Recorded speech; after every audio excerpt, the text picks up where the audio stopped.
Are Nephilim demons? Oh, yeah. Or are they okay.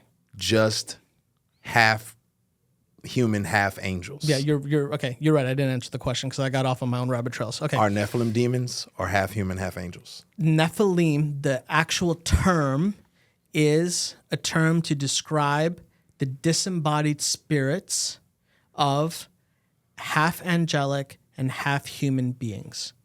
So the term Nephilim itself is translated in the Septuagint as gigos, which is giants.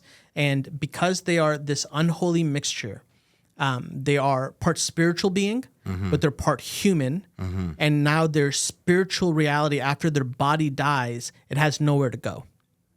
So the spirit is disembodied because it takes after its, angelic kind of patronage. And in light of that, it's stranded on the earth.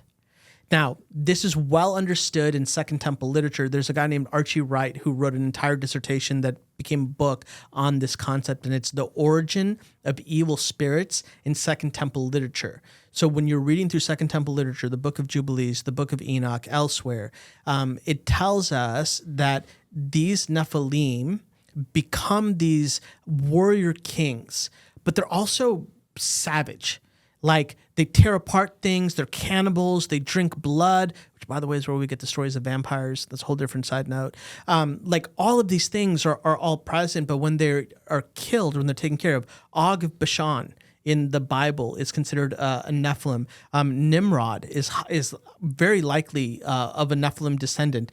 Goliath comes from the clan of the Nephilim. And so there are these terms in the Hebrew Bible, Nephilim, Anakim, and Rephaim, and these three terms are all terms that are related to these beings, these unholy mixtures, half angelic and half human, and they create chaos. Now, if you have something that is half angelic and half human, what are they?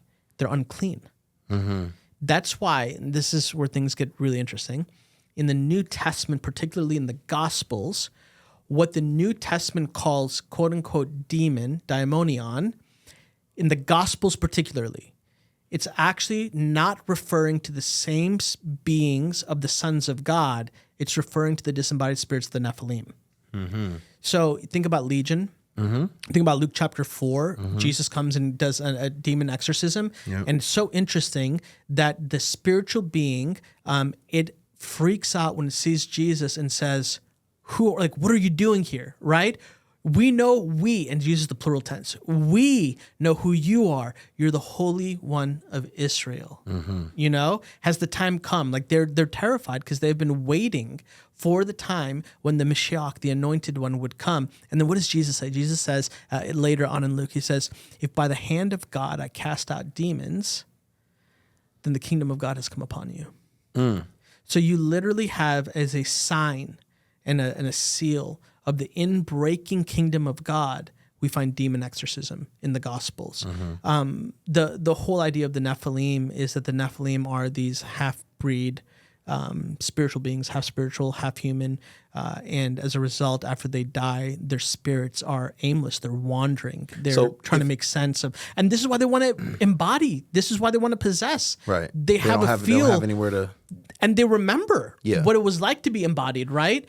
This is also why I think they go chaotic and they go kind of mad because they're just trapped aimlessly. So what about the sons of God who actually slept with these women? Where does their spirit go? Yeah, this is good. So the sons of God of Genesis 6, that is one rebellion. Okay. The sons of God of Genesis 11, read in light of Deuteronomy 32, 8 and 9, that is a different rebellion. Okay. In Genesis 6, the sons of God that go into this unholy alliance, 2 Peter tells us that they're actually trapped right now and they're imprisoned in Hades, in the depths of Sheol, right?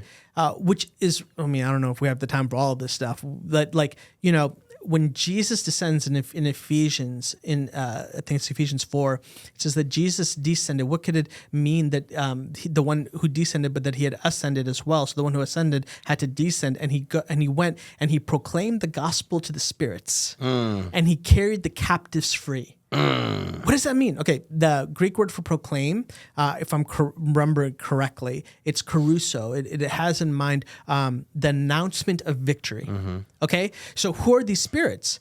These spirits in 2 Peter are referred to the same spirits of Genesis 6 who are trapped in Tartarus because of their rebellion. They're trapped in chains. So what does Jesus do? He comes down and he's like, gotcha.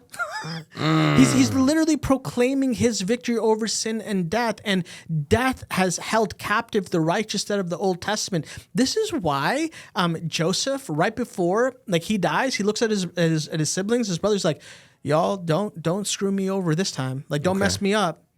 Take my body with you. Don't leave me in Egypt. Bury me in the land of my fathers. And this is why David cries out. This is quoted in Acts chapter 2.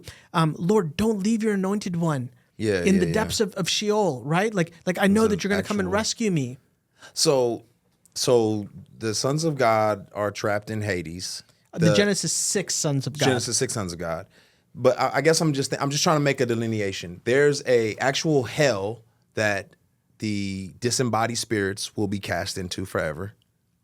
Yeah, so now you're gonna get me. Is there a place that they go? Are they destroyed? Are they annihilated? Or what happens to them? We'll do brief cosmology, right? All right. Our words matter. So in the same way that when we say God, people freak out when it's like, which I think is the video that I reacted to, right? I think it was like, they're not gods, they're demons. And I'm like, well, read Deuteronomy 32:17. Let's read it. Let's look at Deuteronomy 32:17. Here we go. That's the verse I wanted to get to. Okay, Deuteronomy 32:17. 32:17. Go 8 and 9 as well. Okay, we need the 8 and 9. Okay. Let's go 8 and 9. So Deuteronomy 32, 8 and 9, and then I want to get back to this whole cosmology. So in Deuteronomy 32, 8 and 9, it says this: when the Most High gave the nations their inheritance and divided the human race, he set the boundaries of his peoples. When were the human race first divided?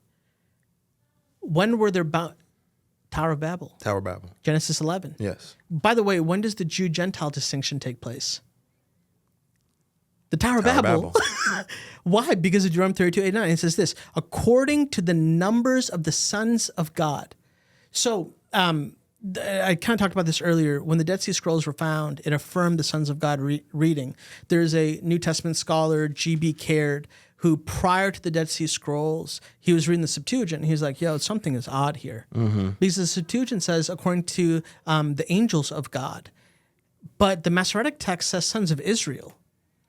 How does that work?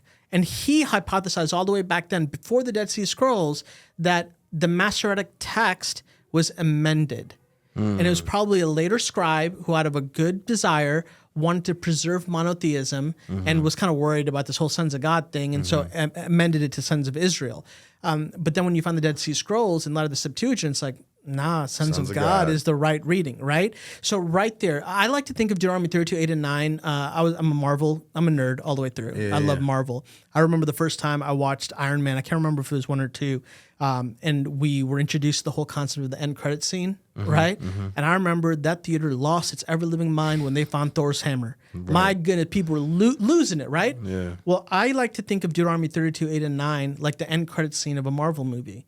So you have the Tower of Babel situation that takes place, and at the end of the Tower of Babel situation, you have this post-credit scene, and it's a glimpse into the heavenly realm, and it's Yahweh who says, hey, by the way, there's consequence for your rebellion. So the nations are disinherited. However, I'm going to pick one family to be my family, and they will be an inheritance until I re-inherit the nations, right? This is important. This is why, Hakeem, love you. This is why Genesis 12 absolutely needs to be included in those first chapters, because Genesis 12 is the story of Abram. Where does Abram come out of? Ur of the Chaldeans. Where is Ur of the Chaldeans located? Roughly the vicinity of Babel. So out of the epicenter of rebellion, God takes one family, pulls them out of their pagan theology and ideology, and says, by the way, if you have faith in me and trust me, not only will I make your name great, which is directly connected to Genesis 11, because the people wanted to make their own name great with the building of the Ziggurat Temple Tower. God says to them, I will make you a blessing to the nations. Yeah. All the nations will be blessed through you. What if I'm sitting here listening to you, I can take this as just a theological overview. But what does this mean for me as somebody who's stumbling upon this reality that God has taken this person who was coming from Babel, essentially, right, pagan, did not have a perspective? Like, what are the implications of that if I'm to exegete that to today's time? Well, let's be very real. We're living in the I hate to say most divided, but we're living in such a stinking divided time. Mm-hmm. Christians are divided against each other, believers and non-believers. Political ideology. You've got all kinds of issues where even we're taking. Man, I got to be careful, but like we're taking biblical virtues like humility and empathy and compassion and grace, and we're weaponizing these things in ways that are not even boundaried by the way that the gospel, the biblical text actually frames these things. And the question is why? And I would just argue it's because it's the presence of dark powers that want to keep humanity divided. Every battle has a prize in mind. So what is the prize for this cosmic unseen battle that you and I are in? The prize has always been, is, and will always be about the people made in the image and likeness of God. The Abrahamic covenant of Genesis 12, 15, 17, and 27 and 22 is so important because it reminds us that God is a good father who is determined to have his family back together.